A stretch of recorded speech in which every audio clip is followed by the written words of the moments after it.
오늘은 사모의 헌신 예배입니다. 제가 기억하기로는 사모의 헌신 예배는 제가 기억하기로는 오늘 처음인 것 같아요.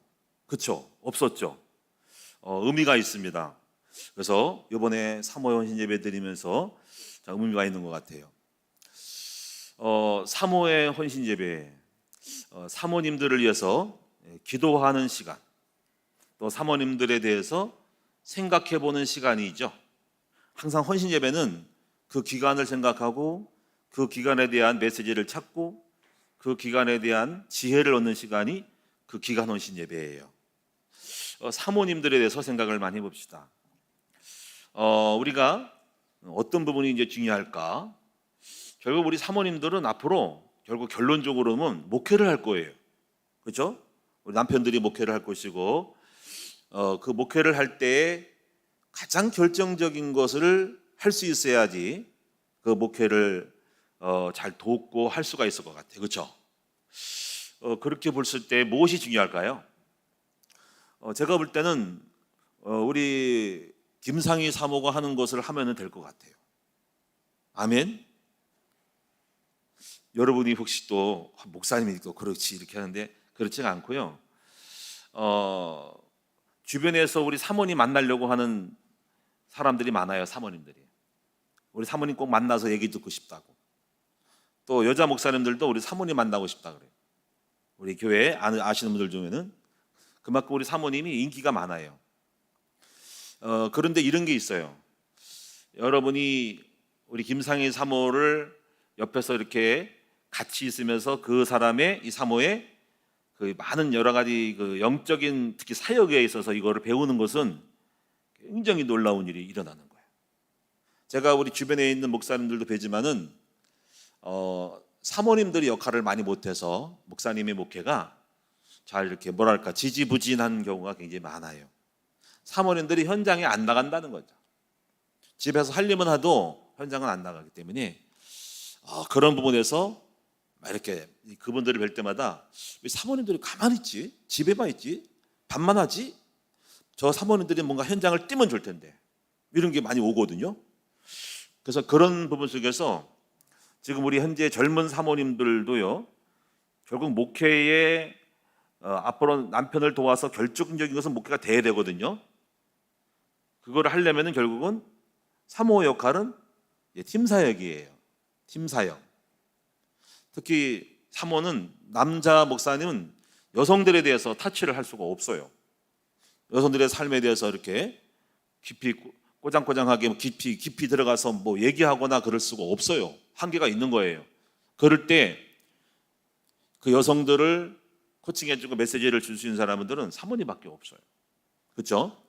안 그러면 여러분이 이제 사모님이 아니면 교회에 있는 전도사님이라든가 다른 분이 해야 되는데 그럴 경우는 여러분이 교회가 질서가 약간 깨질 수가 있어요. 그래서 가장 좋은 것은 사모가 영적인 어미가 되고 리더가 돼야 돼요. 그래서 여러분이 가장 잘 배워야 할 것은 팀 사역이에요. 현장 말씀 사역을 할 때 거기서 은혜를 줄 수 있는 사람이 돼야 하는 거예요. 뒤집어야 한다는 거죠, 현장에서. 그렇게 하려면 여러분이 사모님들이 이제 앞으로 우리 김상희 사모를 따라다녀야 돼요. 싫다 그래도 막 따라다니면서 배워야 됩니다. 그 영적 감각을. 그게 가장 확실한 방법이고, 그리고 이제 중요한 거는 우리 사모님들이 복음을 깨달아야 돼요. 이 예수가 그리스도라는 거 복음을 깨달을 뿐 아니라 먼저 이제 삶의 복음을 체험한 응답을 받아야 됩니다. 근데 이제 아내로서의 삶의 응답을 받으려면 한계가 있습니다. 왜냐하면 남자들이 주로 삶을 끌고 나가기 때문에. 그래서 아마 이제 우리 사모님들은 남편과 함께 사역이 이루어질 거예요. 다시 말하면은 우리 김상희 사모나 제가 사역을 하고 목회를 끌고 가면서 거기서 일어나는 그 간증을 가지고 우리 사모님이 거기서 그것을 깨닫고 은혜롭게 같이 적용해서 풀어주는 거거든요. 결국은 우리가 사모님들 단독으로 어떤 역사와 열매를 맺을 수는 없어요. 그렇잖아요.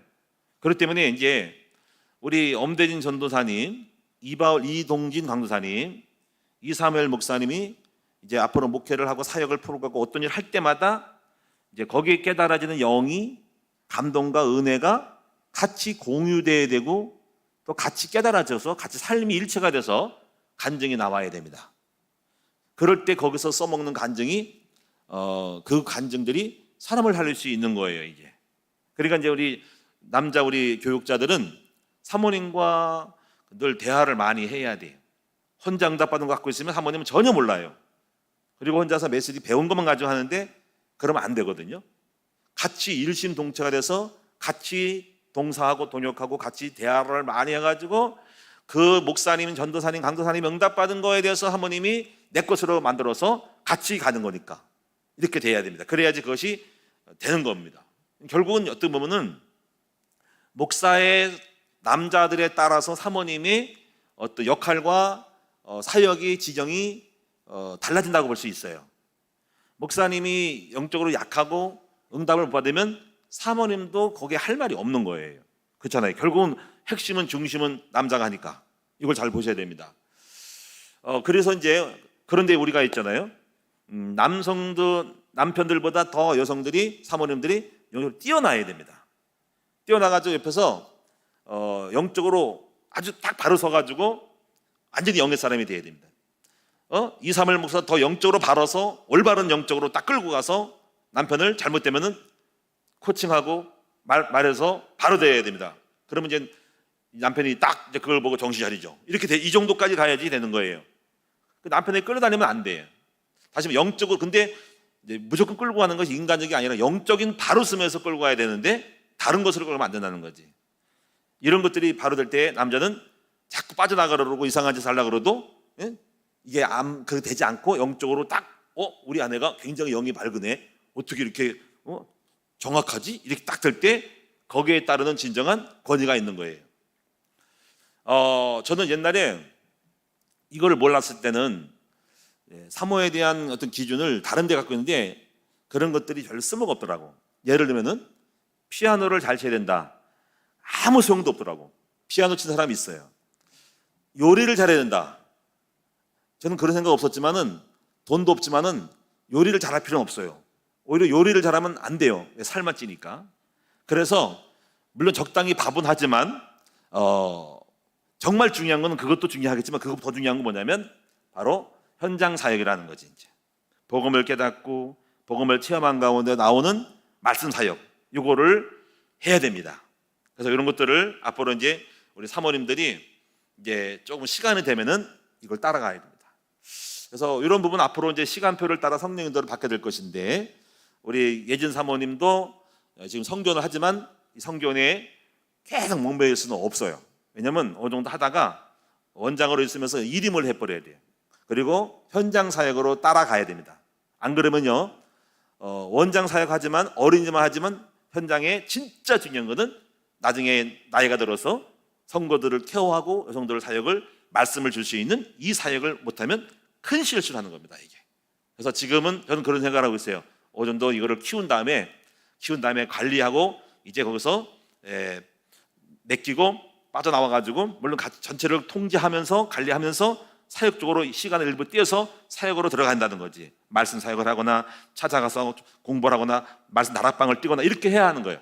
그거를 하지 않으면 영적 감각을 모르면은 나중에 목회할 때 굉장히 어떤 마이너스가 되고 손해가 될 수 있고 큰 역할을 못할 겁니다. 자, 오늘 여러분이 이제 우리 사모님들에서 기도 많이 해주셔가지고 정말 중요한 거는 교회의 사역의 핵심은 한 복음을 깨닫고 복음을 체험하고 현장 사역하는 거다. 이것이 가장 핵심이다. 이거를 아무리 다른 거 잘해도 이걸 못하면은 진짜 중요한 걸 못하는 겁니다. 자, 요거를 명심했으면 좋겠습니다. 자, 이 정도로 여러분 기도 제목을 잡으시고 하고 또 우리 사모님들이 건강을 축복을 달라고 건강도 관리를 잘 해야 되고 이제 이런 부분을 놓고 기도해 주시기 바랍니다. 자, 이제 오늘 이제 본문의 말씀을 보면은 오늘 말씀의 제목은 가나안 7 족속을 쫓아내라 이 말씀입니다. 자, 오늘 이 본문에 보면은 7장 여기 7 족속이 나오죠. 7 족속. 7 족속을 한번 살펴볼까요? 자, 여기 1절에 나와 있습니다. 여러분 오늘 좀 공부 좀 하셔야 되겠어요. 오늘 7 족속을 머릿속에 다 외우고 그 특징들을 봐야 되겠습니다. 자, 1절 한번 다 같이 읽읍시다. 1절 시작. 네 하나님 여호와께서 너를 인도하사 네가 가서 차지할 땅으로 들이시고 네 앞에서 여러 민족 헷 족속과 기르가스 족속과 아모리 족속과 가나안 족속과 브리스 족속과 히위 족속과 여부스 족속 곧 너보다 많고 힘이 센 7족을 쫓아내실 때에 전체 쫓아내라. 두 번째 2절에 네 하나님 여호와께서 그들을 내게 넘겨 치게 하시니 쳐라 공격하라. 그 다음에 그들을 진멸하라. 아주 원수처럼 여기고 진멸하라. 그 다음에요 언약도 하지 마라. 언약 관계를 맺지 말라. 불쌍히 여기지도 말라. 은혜를 베풀지도 말라. 이렇게 해서 완전히 7족속을 가나안 땅에서 추방하라 이거예요. 자, 이제 이거를 하셔야 되는데 오늘 여러분이 7가지 우리 마음의 가나안 족속을 쫓아내야 된다 하는 것입니다. 우리 마음속에 있는 가나안 족속을 쫓아내야 된다. 그래야지 내 안에 그런 흑암이 떠나서 온전히 가나안 땅을 점령하는 거다 이렇게 생각하시면 됩니다. 그래서 오늘 여러분이 이제 7가지를 한번 정리를 해보죠. 어떤 특징이 있는지를 보겠습니다. 먼저 오늘 여러분이 이제 한 3, 40분 이제 남았는데 7족속을 완전히 좀 외워봅시다 한번. 자, 이제 7족속인데 어렵지 않죠. 자, 제일 처음에 첫 번째가 누구예요? 헷족속. 이제 좀 여러분이 처음 들은 사람들은 그런 것 같아. 이제 자꾸 들어야지 이제 외우는 거예요. 자, 헷족속. 맨 마지막은 뭐예요? 여부스. 여부가 있나? 여부스. 자, 헷족속, 여부스. 자, 헷족속. 자, 처음은 끝이죠. 이제 2개 됐죠. 5개 남았죠. 자, 두 번째가 뭘까요? 기르가스 족속, 가스 족속, 가스. 자, 세 번째는 뭘까요? 세 번째 아모리 족속. 아모리 족속은 자랑하는 족속인데 그래도 내가 아무래도 내가 최고지. 아모리 족속. 이렇게 이제 외우는 거를 여러분이 이제 재미나게 해야 돼요. 아모리 족속. 네 번째 족속이 뭘까요? 가나안 족속, 가난해지는 족속. 이거 잘못하면 가난해져 여러분이. 가나안 족속, 가난 족속이라. 브리스 족속은 브리스는 프랑스어로 영어로 브리스예요. BRIS인데 이거는 깨졌다, 파손, 난파됐다는 거예요. 자, 여러분이 브리스 족속은 내 마음이 뭉치지 않고 깨진다. 깨진 사람들은 규모가 없어. 그래서 게을르고 그리고 삶의 집중력이 떨어져서 삶이 가난해져요. 그래서 노예가 돼. 주인이 안 되고 규모가 없는 사람들은 뭉치지 못하면 파탄 난 사람들은 제대로 뭔가를 집중해서 성실하게 일을 할 수가 없어요. 그래서 이 사람들은 노예야, 노예. 그 다음에 이제 6번째가 어떤 족속인가요? 희위족속은 허위야, 허위. 이거 타협이야, 타협. 이거를 이제 왜 희위족속이냐면은 가나안 땅을 여호수아가 들어갔을 때 이 희위족속 중에 여러분이 이제 기브온족이 희위족이야. 이 사람들이 거짓으로 가나안 땅 점령할 때 우리 옆 동네에 산다고 정말 우리 당신 와가지고 반갑다고 거기 가나안 족속인데 협상하자고 우리 당신들을 하친하자고 해서 그러냐고 좋다고 해서 와가지고 약속을 맺어가지고 사실 가나안족인데 그래가지고 하친 맺어가지고 받아들여가지고 이거를 몰래 들어온 거야. 허위, 희위야. 이게 기브온 주민들이야. 나중에 찾아볼게요. 그래서 이건 타협이야, 타협. 그래서 나중에 약속을 했기 때문에 쫓아내지 못해가지고 나중에 이 사람들을 물기는 자, 장작을 패는 종으로 노예로 만들어 버렸어. 그리고 이스라엘 땅하고 거주를 한 거야. 그래서 이 희위족속은 허위, 타협이다. 거짓으로 타협했다는 거죠. 마지막에 이제 여부스 족속이에요. 여부스 족속은 요거는 의미가 있어요. 이거는 옛사람이에요. 옛사람인데 원래 예루살렘의 옛 지명이 여부스 지역이에요. 여부스 지역. 예루살렘의 다윗성의 지명이 옛 이름이 여부스. 그 지역을 다윗이 예루살렘 지역으로 다윗성으로 바꿔가지고 거기에 성전을 짓고 예루살렘 도성이 된 것이 여부스 지역이에요. 자, 요거 자, 여러분 이제 다시 설명을 할 거예요. 오늘 여러분이 공부 좀 하셔야 되겠어요. 한번 따라합시다. 해족속. 그러면 무슨 족속이에요? 다음에 얘기해 보세요. 기르가스. 그 다음에 세 번째 아모리. 네 번째 가나안. 다섯 번째 브리스, 파탄. 여섯 번째 시히. 마지막 여보스. 다 외우시네. 자, 다시 한번 합시다. 오늘 이거 못 외우면 집에 못 가는 거예요. 이제 오늘 철학을 해야 돼. 못 외우면은. 자, 처음에 뭐예요? 해족속. 헷갈려. 해족속. 두 번째 가스, 기르가스. 세 번째 아모리. 네 번째 가나안. 다섯 번째 브리스. 여섯 번째 시. 일곱 번째 여보스. 다 외웠죠? 자, 이제 다시 설명. 해족속. 해족속은 근심이야. 여러분 마음에 근심이 있는 사람이 되면 안 돼. 이 근심적인 것을 쫓아내야 됩니다. 항상 마음을 평안하고 담대해야 됩니다. 왜 근심이냐면요, 창세기 27장 46절 보니까 이런 얘기가 있어요. 이삭과 리브가는 에서가 헷 족속의 딸을 안으로 맞는 것에 근심하였다 그랬어요. 그러니까 여러분이 이삭과 리브가는 그 아들 에서 있죠. 하나님 모르고 잘 세상 사냥 좋아했던 그 에서가 누구를 좋아했냐면은 헷 족속의 딸을 안으로 맞았대요. 그래서 근심이 왔다는 거야. 그래서 여러분, 헷 족속은 근심이야. 여러분, 우리가 빨리 이해하려면은 우리가 햇빛을 딱 쬐면은 인상을 쓰죠, 그렇죠? 아우 뜨거, 아우 따가워, 아우 뜨거 그러잖아요, 그렇지? 이렇게 외우시면 되는 거야. 헷 족속은 뭐예요? 근심. 헷 족속은 팔레스타인 남부에 거주했어요. 이스라엘 민족을 주로 공격하여서 이 민족은 늘 근심과 걱정을 주는 족속이었어요. 옆에 붙어가지고 맨날 근심을 줘요. 헷 족속은 가나안의 노아의 아들 후손 중에 가나안의 아들 중이고, 이들은 히타이트 민족이에요. 철기와 말을 사용했고, BC 1450년경에 투탈리아 왕 때 강력한 제국이 건설되고 바벨론 지역까지 확장이 됐대요. 그리고 그 확장된 일파가 가나안 땅에 살고 있었던 거야. 그래서 완전히 멸망시키지 못했고, 사사시대에는 헷 족속과 동거와 혼인을 했고요. 사사시대 때 이 헷 족속 중에 한 사람이 누구냐면, 누가 있어요? 성경에 보면은 밧세바의 아내 있죠. 바로 우리아 있죠.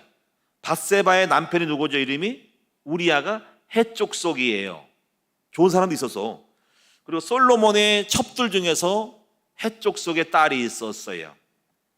주전 717년에 아시리아 사르곤 2세 때 완전히 멸망했는데, 그 후손들이 남았는데, 그 후손들이 지금의 터키 지역의 사람들이 후손입니다. 터키 지역의 사람이 헷 족속의 사람이라고 이렇게 이야기, 역사가 말하고 있습니다. 자, 이제 헷 족속. 자, 헷 족속은 누구죠? 근심이다, 근심.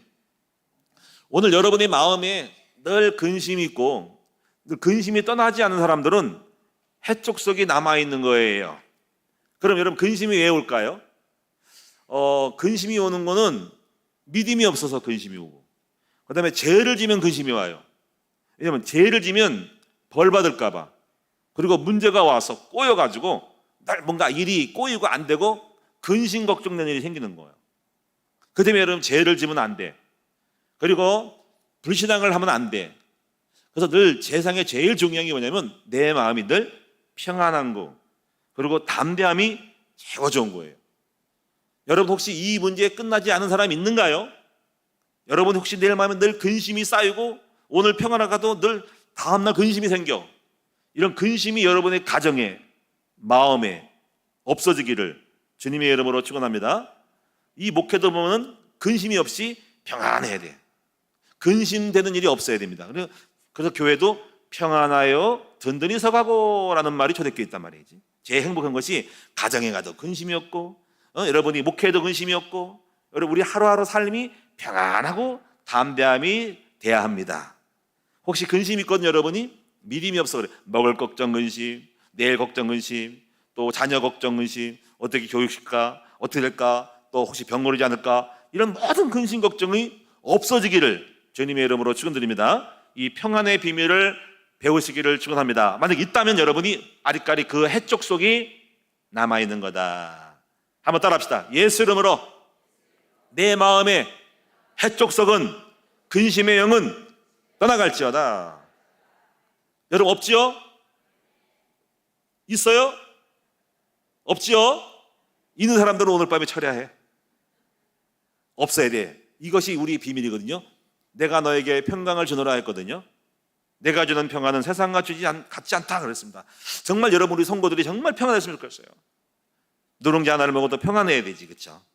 자, 두 번째 보겠습니다. 두 번째는 기르가스 족속이라고 그랬죠. 기르가스 족속은, 이 기르가스란 뜻은 진흙 땅에 사는 라는 뜻이에요. 진흙 땅에 사는. 진흙 땅에 산다? 진흙 땅에 살면 어떨까요, 여러분? 진흙 땅에 들어가 보셨나요? 여러분, 진흙, 어떤 진흙 있죠? 우리 비가 오면 진흙, 도로 포장하기 옛날에 진흙, 농토의 땅에 그 논에 진흙 들어가면 질퍽거리죠, 그렇죠? 걷지도 못하고 물 튀기고 더럽죠. 이게 뭘까요? 이것은 우리 문제 속에서 늘 빠져서 헤매닥치 치는 사람이, 이것이 기르가스 족속이에요. 여러분 삶의 문제 속에 뭐가 자꾸 문제가 걸려가지고 거기서 빠지고 거기서 걸작거리고 싸움질하고, 가정의 문제, 남편과의 맨날 걸작거리고, 뭔가 진흙탕 속에 빠져서 거기에 헤쳐나가느라고, 진흙을 빠져나가느라고, 진흙 속에서 그냥 더럽히고 오물 없고 그냥 물 튕겨가지고, 이거 정상이잖아, 그렇지? 마른 땅에 바른 땅에다가 바로 걸었는데 삶이 진퍽질퍽한 거야. 요렇게 내 마음도 질퍽하고 진흙 속에 빠르지 않고 뭔가 혼탁함에 빠르지 않는, 여러분 맑고 깨끗한 삶이 되어야 된다. 여러분 마음이 청명해지기를 축원합니다. 그래서 여러분 이제 혼돈과 영적 무질서에서 뭔가 자꾸 문제가 자꾸 발생해서 어떤 정리가 안 된 거야. 삶의 우선순위를 보면서 자꾸 문제가 헷갈리고 문제가 걸려가지고 헤매는 거야. 이게 가정에 뭔가 복잡하고, 경제가 복잡하고, 관계가 복잡해가지고 맨날 혼돈과 그 진흙탕 속에 빠져가지고 허우적거리고 그 자체 헤매는 거죠.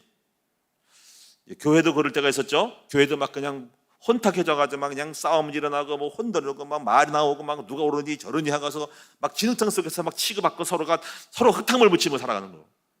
이런 것이 다 끝내야 되고, 삶, 마음, 목회, 사역 속에 이런 것이 다 탈피가 되어지기를 바랍니다. 교회도 막 개척교회 때 막 서로가 목장에 교구 서로 싸우고 이렇게 막 있으면 안 된단 말이에요. 그래서 기르가스를 외우려면 가스를 생각하면 돼. 가스에 취했다. 여러분 이게 가스에 취해서 혼미에 빠져 있는 거, 이런 거 상태를 말하는 거예요. 정리가 안 된 거예요, 우선순위. 그래서 이것은 이제 해결할 수 있는 거는 이제 지혜의 영이 있어야 돼. 지혜의 영으로, 맑은 영과 깨끗한 양심으로 항상 깨어 있으면서 진탕에 빠르지 아니하고 바른 길과 바른 다리만 걷고, 말과 행동과 삶을 조심해서 함부로 간섭하거나 빠져 죽지 않도록, 말려들지 않도록 항상 나를 깨끗하고 맑은 그런 어떤 도로가에다가 나를 차가 빠르지 않도록 조심해야 돼. 잘못하면 차가 그냥 진흙탕에 빠져가지고 부닥부닥하고 헤매고 그냥 바퀴 돌리고 막 그러면 안 된단 말이지. 항상 바른 길을 가야 되고 이상한 길로 가면 안 된다 이거지. 그러면 지혜로움으로, 명철함으로 바르게 항상 삶의 선택을 잘해야 된다 이거지. 이게 여러분 속에 혼탁하지 않고 맑고 깨끗한 지혜의 영 가운데 걸어가는 여러분 됐으면 좋겠어요. 이것이 바로 영이란 말이에요. 이게 있단 말이에요. 이게 이 사람 혼탁하고 있으면은 기르가스의 영이 있는 거야. 이 족속이 남아있는 거야. 이거 쫓아내야 돼요. 세 번째는요, 아모리 족속이에요. 아모리 족속. 아모리란 뜻은 아무루란 뜻이야. 아무루. 이거는 고지인, 높은 땅에 사는 사람이라는 거예요. 고지인. 그래서 높은 데서 사는 사람을 아모리 사람이라는 거예요. 그래서 이 아모리 사람들이 해변가와 낮은 평지에 살 때는 꼭 표현을 했어요. 산지에 거하는 아모리인이었어요. 그러니까 그렇게 표현했단 말이에요. 그러니까 아모리인들은 높은 땅에 살아. 고지인이라 그래. 그래서 이 사람들은 뭐냐면, 아모리는 자랑과 교만의 영이야. 여러분 마음속에 자기 의를 자랑하고, 자기 자신이 이렇게 높다고 생각하고, 나는 많이 배웠다고 생각하고, 난 잘났다 생각하고, 나는 고상하다, 나는 완벽하다라고 하는 바리새인과 같은 몸, 이렇게 뭔가 나는 많이 배웠고 남을 우습게 알고 높은 자아를 갖고 있는 사람이 바로 아모리인이야. 이것도 외우기 좋죠. 아무래도 내가 최고야. 아모리. 예? 이렇게 외우시면 될 것 같아. 혹시 그런 분 없는가요? 아모리족이 없는가요? 우리 모든 큰 나무교회 성도들은 다 겸손하지요? 자랑하지 않죠? 여러분, 자랑하는 거 좋은 게 아니에요. 자랑은 귀신이 들어갑니다. 자랑할 때 사울왕이 옆에서 자랑하는 거 잘 받지 못하고 시기가 들어갔잖아요. 그렇지? 우리가 자랑할 때 누군가가 시기심이라 할 수 있습니다. 이런 걸 조심해야 됩니다. 목사님 자랑, 교회 자랑, 남편 자랑하면 뭔가 주변에서 또 시기심이 있으니까 삼가 그런 거를 감안해가지고 여러분이 받을 만한 사람에게 이렇게 얘기를 해야지 막 자랑하는 듯이 하면은 귀신 들어가요. 그래서 우리가 이 아모리족, 자기 자랑과 이 교만한 마음이 여러분에게 있다면 여러분 안에 이 아모리족은 독해요. 이 아모리족은 사악하고 높아가지고 압제하고 파괴하고 남을 우습게 하는 사람이 바로 이 사람 무시하고 멸시하는 사람이 바로 아모리족인 거야. 아모리족. 오늘 우리 새벽 설교 때 그 다윗의 그 처가 있잖아. 그 미갈인가요? 그 영적 세계를 모르고 다윗을 멸시하잖아, 그렇지? 왕이 어떻게 천박하게 말이지 영적 세계를 모르고 막 다윗이 막 언약궤도를 춤을 췄더니 멸시하잖아, 그렇지? 그 미갈이 바로 이게 아모리족이요. 그 속에 교만함이 있고 남을 멸시하는 게 있단 말이야. 이런 사람들은 아모리족이 있는 거야. 남을 멸시하고 무섭고 자기는 아무것도 모르면서 똑똑하다고 생각해가지고 육신으로 사람을 판단하는 것이 아모리족이란 말이야. 이게 이런 사람이 한 사람도 없기를 축원합니다. 예? 아모리족, 교만하고 높고 우리 교회가 부흥됐어, 내가 잘났어, 남을 우습게 알면 안 돼요. 저는 절대로 그렇지 않아요. 가서도 항상 겸손하고 어제도 우리가 어떤 목사님 갔더니 어떤 분이 그러더라고요. 장로님이 이분이 큰 교회 있던 장로님 이분이 그래요. 이분도 겸손하더라고 보니까 우리 목사님이 여기 오셔가지고 너무 감사하다고 자기가 백석대학원에 있는 많은 목 중에서 우리 큰나무 교회가 온 중에서 제일 성장했을 거라고 생각한다니까. 다른 분이 없대요. 근데 목사님 이렇게 오시니까 너무 감사하다고. 웬만한 사람은 그렇게 오지 않는데요. 그리고 어떤 사모님, 어떤 목사님들하고 천안에 있는 목사님들, 목사님 우리 동네는요 천안에 있는데 교회가 50명이 정도 되는데요. 목사님이 얼마나 뻐기고 다니는지 자랑하는지 진짜 웃기지도 않아요 그러더라고. 그래서 그런 일이 있었어요. 그래서 근데 목사님은 안 그렇다는 거야. 그래서 좀 부끄럽더라고. 어쨌거나 그런 얘기 들었어요. 그러니까 우리가 항상 겸손해야 된다는 거지. 높은 마음을 품지 말고 낮은 마음으로 자랑하지 말고 주님만을 자랑하고 겸손으로 옷을 입는 여러분 됐으면 좋겠어요.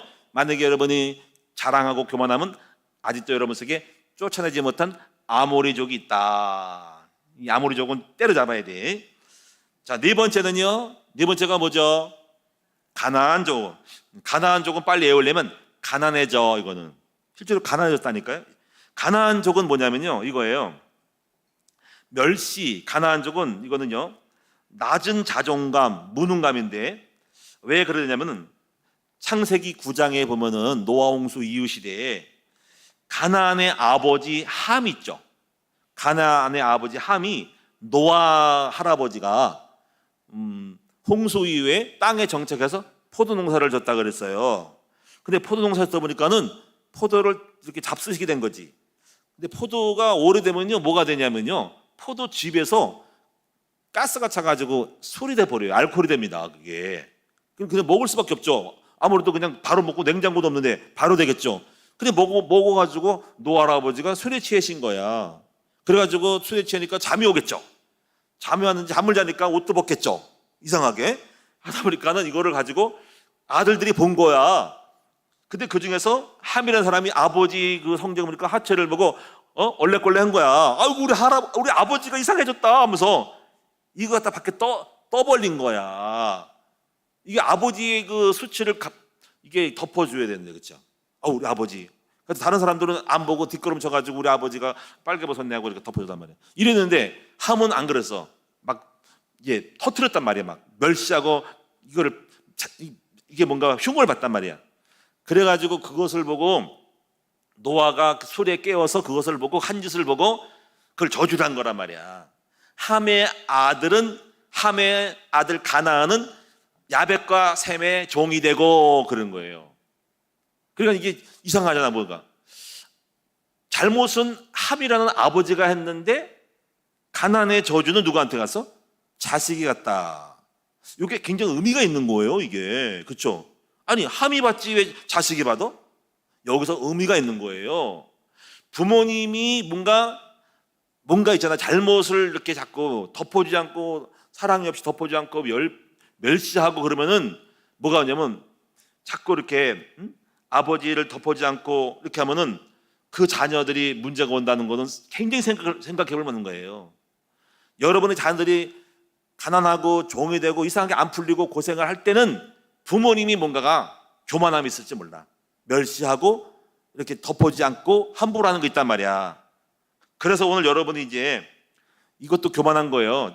함부로 하는 거지. 그래서 이 가나안의 이 족속은 그래서 종이 되는 건데, 이런 사람이 있는 곳은 낮은 자존감, 그리고 무능감, 웬 종이 되니까 가난하니까 우울감, 이렇게 무기력한 사람이 가나안의 영이 있는 거란 말이에요. 이게 가나안의 영이 있는 거예요. 늘 실패할 것 같아, 나 안 될 것 같아, 종의 의식이 있단 말이에요. 종의 의식. 이런 것도 가나안의 영이요. 이것도 가나안 족속이 있는 거예요. 이거 벗어나야 됩니다.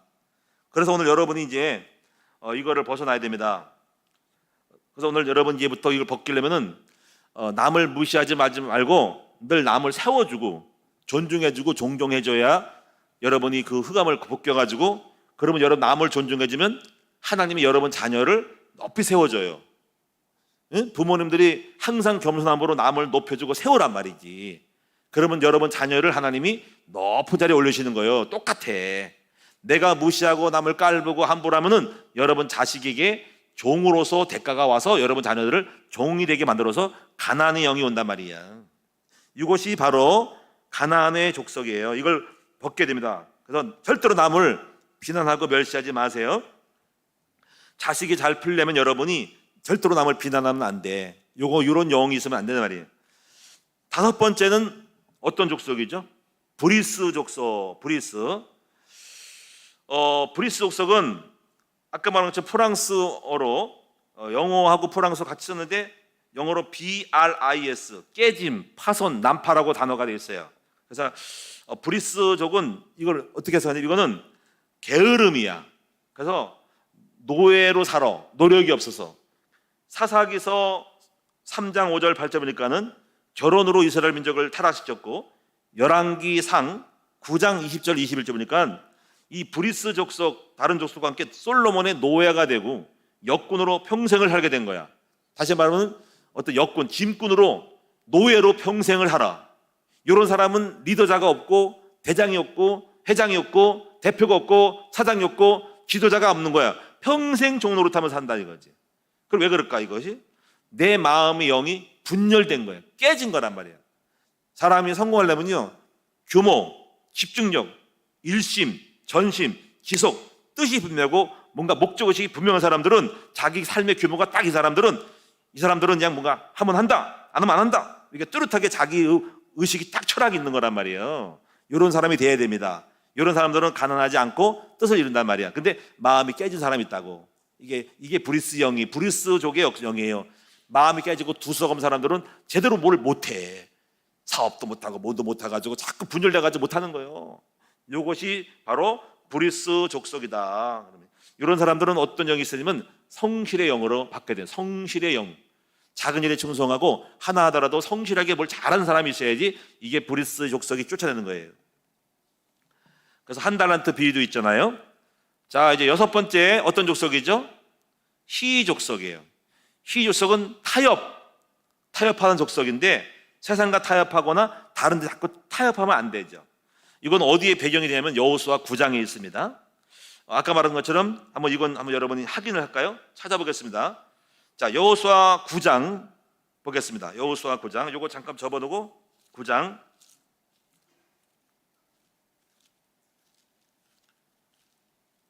자, 여호수아서 9장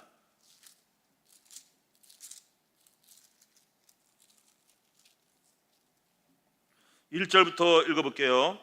1절부터 7절까지만 읽고 제가 설명 다 읽을 수 없으니까 1절 읽겠습니다. 여호수아서 9장 332페이지입니다. 1절, 이 이후에 요단 서쪽 산지와 평지와 레바논 앞 대연안에 있는 햇사람과 아모리 사람과 가나안 사람과 브릿 사람과 히 사람과 여부 사람의 모든 왕들이 이 일을 듣고 모여서 일심으로 여호수아와 이스라엘과 맞서 싸우려 하더라. 3절에 기브온 주민들이 여호수아가 여리고와 아이에 행한 일을 듣고 꾀를 내어 사신의 모양을 꾸미되 헤어진 전대와 헤어지고 찢어져서 기운 가죽 포도주 부대를 나귀에 싣고 그 발에서 낡아서 기운 신을 신고 낡은 옷을 입고 다 마르고 곰팡이가 난 떡을 준비하고 그들이 길갈 진영으로 가서 여호수아에게 이르더 그와 이스라엘 사람에게 이르되 우리는 먼 나라에서 왔나이다. 가나안 족속이 아닌 것처럼 하고 멀리서 왔어요 하고 이제 우리가 조약을 맺읍시다 하니 7절에 보니까 이스라엘 사람들이 이렇게 말해서 히 사람에게 이르되 너희가 우리 가운데 거주하는 듯하니 우리가 어떻게 너희와 조약을 맺을 수 있으냐. 그들이 우리는 당신의 종이다. 그러니까 여호수아가 어디서 왔냐. 8절에 보니까 우리는 멀리서 왔다 그러는 거예요. 애굽에서 행한 일을 듣고 멀리 왔다니 속인 거야. 그래서 히야 허이야. 여기 분명히 뭐라 했습니까? 7절에 히 사람에게 말하되. 그러니까 여러분 기브온 주민들은 누구 주민 족속이에요? 히족이란 말이야. 그래서 여러분 이거 나머지는 뭐 읽을 거 없어요. 나중에 이렇게 허위로 약조를 맺으니까 약조면서 그래 우리 편 되자 하는 거예요. 나중에 알고 보니까 이 사람이 거짓말을 속인 거예요. 가나안족이었단 말이야. 그랬더니 이렇게 맹세를 했기 때문에 다시 죽일 수가 없어가지고 이게 문제지. 은혜를 베풀어가지고 그냥 머물되 그 대신 장작을 패는 자와 물긴 사람으로 우리 진영에 이스라엘 진영에 두자 알아가지고 가나안 족속 그 히 족속이 머물게 된 거란 말이야. 이래가지고 이것이 나중에 문제가 되는데 이것이 타협이란 말이야. 타협. 거짓으로 거짓으로 타협해가지고 왔다 이거지. 요렇게 이런 요것이 요 영이 있으면 안 된단 말이야. 우리 속에. 여러분이 이제 하나님 백성은 거룩한 영을 추구하고 거룩한 사람이 되셔야 해요. 그런데 우리가 알게 모르게 여러분이 세상이 주는 향락과 오락을 쫓아서 따라가는 혹시 그런 어떤 타협하는 것이 없지 않은지를 살펴보셔야 해요. 오락, 스포츠, 음악, 예술과 이념에 빠져가지고 우상처럼 섬기고 하나님과 또 다른 것들을 갖다가 같이 동시에 섬기는 일이 있지 않은가를, 그리고 이런 데서 내가 즐거움을 느끼고 재물과 시간을 낭비하면 안 된다 그 말이지. 그래서 세상과 타협하지 않고 거룩할 때 우리는 하나님이 우리가 자녀가 되고 거룩한 백성이 되어지고 주인이 될 수 있단 말이지. 여러분 세상과 타협하면 주인이 아니라 종이 된다는 거야. 그래서 여러분이 아담과 하와가 선악과를 하고 타협을 했더니 다스리지 못하고 나중에 종이 되잖아요. 여러분 롯이 소돔과 고모라를 좋아할 때 그들은 잘난 것 같은데 나중에 거기서 전쟁이 나가지고 다 뺏겨가지고 나중에 종으로 잡혀가잖아. 그렇죠? 그런데 아브라함은 거룩한 것을 택했더니 마무리 상수리풀에 기도하고 택했더니 나중에 뭐가 됩니까? 부자가 되잖아요. 318명 가병을 해서 주인이 된 거예요. 주인. 세상과 타협했더니 롯은 종이 되고 남에게 잡혀가고, 세상을 타협하지 않고 하나님과 짝했더니 합했더니 그는 아브라함은 주인 돼가지고 남을 도와준 사람이 됐다. 그래서 오늘 여러분이 이제 만나는 사람, 만나는 배우자, 만나는 장소, 직업 이런 거를 잘 세상과 짝하지 않고 하나님이 기뻐할지 않은지를 살펴보면서 선택하고 가야 되는 거예요. 절대로 타협하지 않기를 주님의 이름으로 축원합니다. 이게 타협이 있다면 여러분 뭐가 있습니까? 아직도 히 족속이 여러분에게 남아있다. 그리고 그게 은근히 좋다. 불신자가 좋다. 사상이 좋다. 놀러가 좋다. 아래 히 족속이 남아있는 거라고. 마지막 여부수 족속은, 여부수 뜻이 뭐냐면 이거예요. 바로 짓밟힘이라는 뜻이에요. 짓밟힘. 그리고 타작마당이라는 뜻이에요. 여부수가 타작마당, 짓밟힘. 여러분 이게 무슨 뜻이냐면요, 아까 말한 것처럼 다윗이 여부수 지역에 점령해서 다윗성을 세우기까지는 옛 도성이 그 장소 같은 장소의 옛날의 이름이 여부수 족속이란 말이야. 그것이 다윗이 점령하고 나서 예루살렘 성이 된 거예요. 거기가. 근데 그 장소가 뭐냐면요, 사무엘하 24장 1절에 보니까는 다윗이 이런 이야기나 말년에 인구조사를 하잖아요. 그렇죠? 교만해가지고 하나님이 기hin이 들어가가지고 교만해가지고 자기 인구조사하는 거, 내가 이만큼 숫자가 많어 하고 자랑한 거, 자랑이 진짜 나쁜 거예요. 그래서 하나님이 벌을 내리는데 세 가지 벌을 선택하라 그러죠. 그렇죠? 뭐 3년 기근, 뭐 6개월 동안 전쟁에 쫓겨나는 적에게, 그리고 뭐 몇 개월 동안에 전염병이 오는지 택하라 했더니 뭡니까? 3개월? 예. 예? 예. 3년? 예. 3일. 3일 동안. 근데 3일 동안 몇 명이 죽은 줄 알아요? 몇 명 죽은 것 같아요? 7만 명이 죽었어. 7만.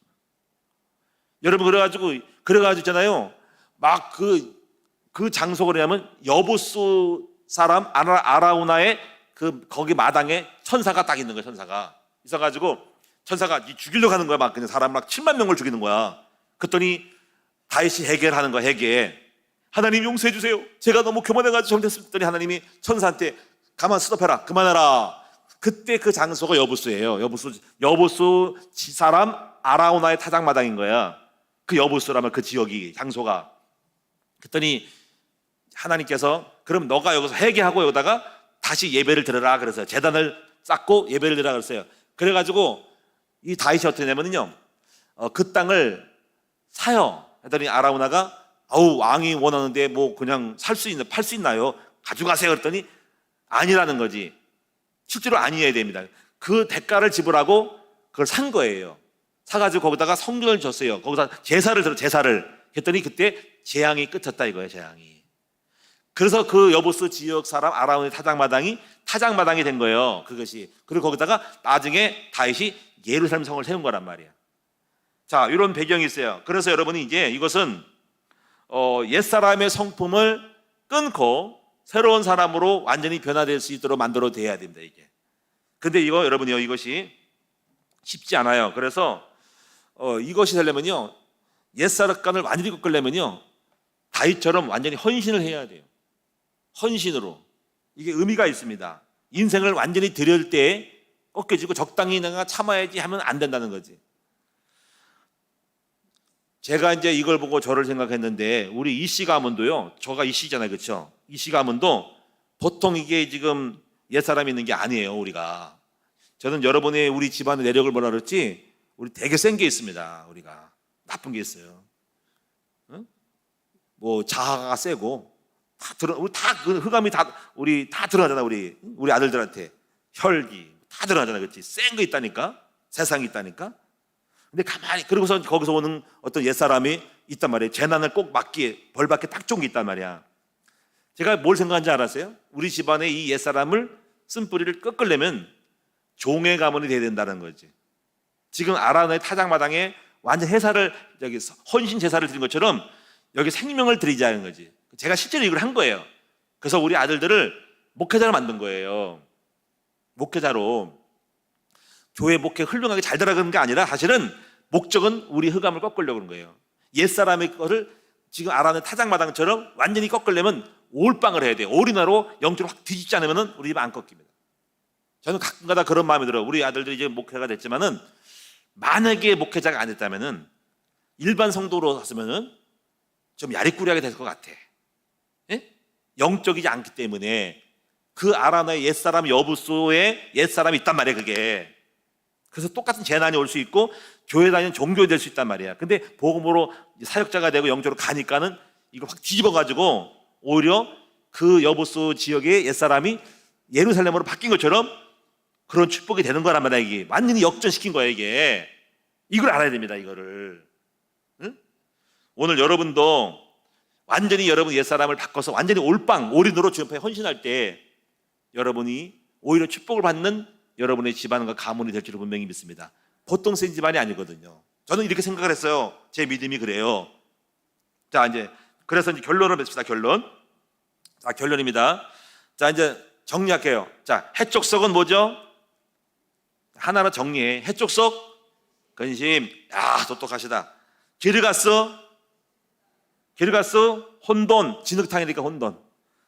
아모리 족속, 아모리 내가 잘났지. 교만. 가나안 족속은